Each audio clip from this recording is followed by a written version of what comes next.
There is renewed discussion of fan behavior in the wake of what was said to Russell Westbrook in Utah, and this is a very good thing. A lack of civility and decency should always be called out, and if the resultant talk leads to better vigilance, then so much the better. When done right, and pretty much everyone knows right from wrong here, fans getting vocally involved in the game is a large part of what makes the experience of attending a game worthwhile. The crowd reaction during the Celtics' comeback against Sacramento Thursday played a part in motivating the home team and putting the Kings on their heels. But for the life of me, I still don't understand those who pay good money to come to the games and spend the evening shouting angry things at opposing players who usually can't hear the remark and probably wouldn't give a damn if they did. Even finding a quiet moment to loudly tell LeBron James that he shares a certain quality with a vacuum cleaner seems foolish. And the obvious lack of truth behind it would also seem to make the screamer look dumb.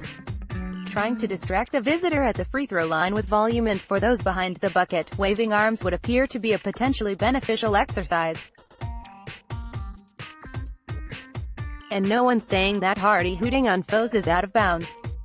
It was kind of cool how Garden people would boo when Kobe got the ball and stop immediately on those rare occasions when he passed it, but trying to get under someone's skin with a vile comment or an attempt at blue humor that falls flatter than the 5 beers one just consumed is something different.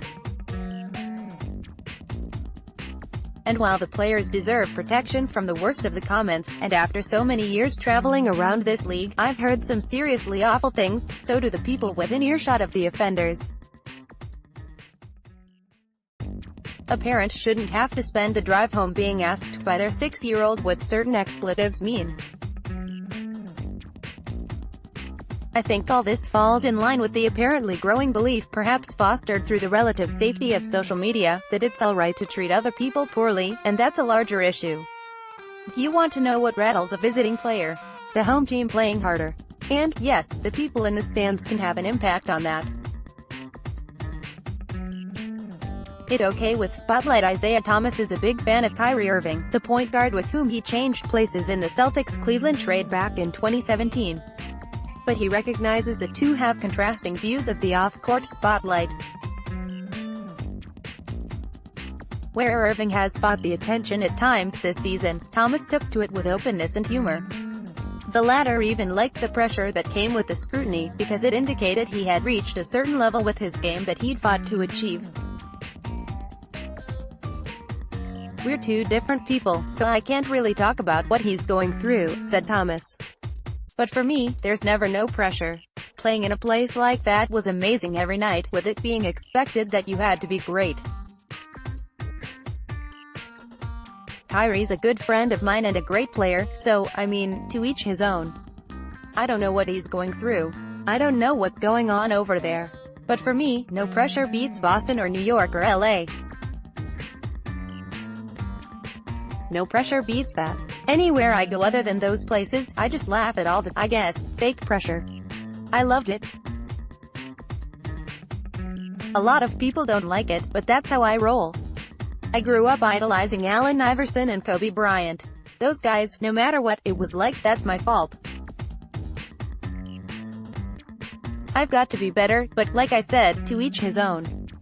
For me, I love all that type of stuff." Strong bench Clippers coach Doc Rivers had some interesting things to say about Lou Williams, who threw in 34 points in 23 minutes against the Celtics last Monday on the way to becoming the NBA's all-time leader in points off the bench, passing Del Curry, father of "Give us a second, we'll think of him." In particular, Doc likes the ability of Williams to thrive in the role.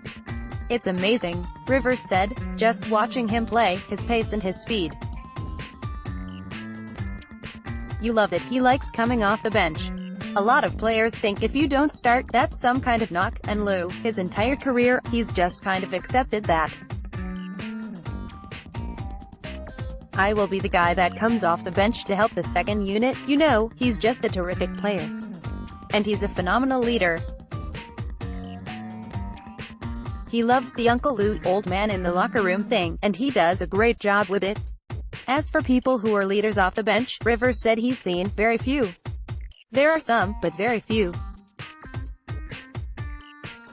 I guess the old Celtics, long before I was ever there, they did that all the time when Kevin McHale came off the bench for a while.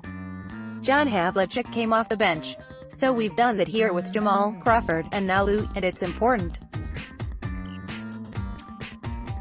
You can be one of your top 3 or 4 players and come off the bench. You don't have to start. You get guys that are willing to sacrifice like that, it helps your team. Following the Clippers' win over the Celts, Doc's son Jeremiah asked him, "Do people realize that there's times when Lou plays on a superstar level offensively and no one actually says it?" And I said, "I never heard that before, but against the Celtics, when you watched him play, you would have to think that, but no one ever says that. They just say that Lou's a great sixth man. And that's okay," said the elder Rivers. He'll accept that. Celtics timeline Monday vs. Denver, 7:30 p.m. This game may be more notable locally for Isaiah Thomas's return as an active player, but look out for the Nuggets.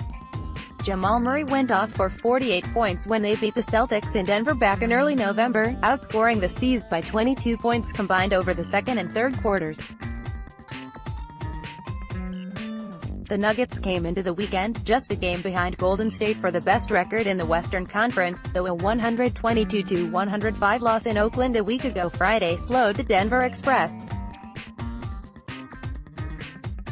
But if the Celts can play a solid game and take this one, it would be a giant step in the right direction for the home team. Wednesday at Philadelphia, 7 p.m. The Celtics have already clinched the season series against the 76ers, which could come into play for seeding if the teams are tied at the end of the regular season.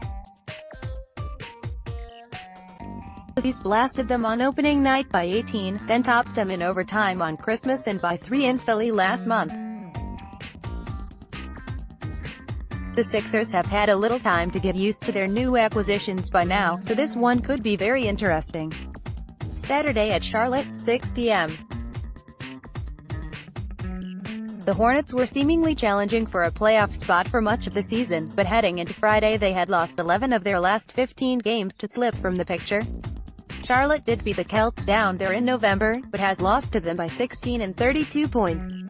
This game starts a road home back-to-back for the C's, who host San Antonio on Sunday the 24th, so taking care of business when they have a bit of rest here is important.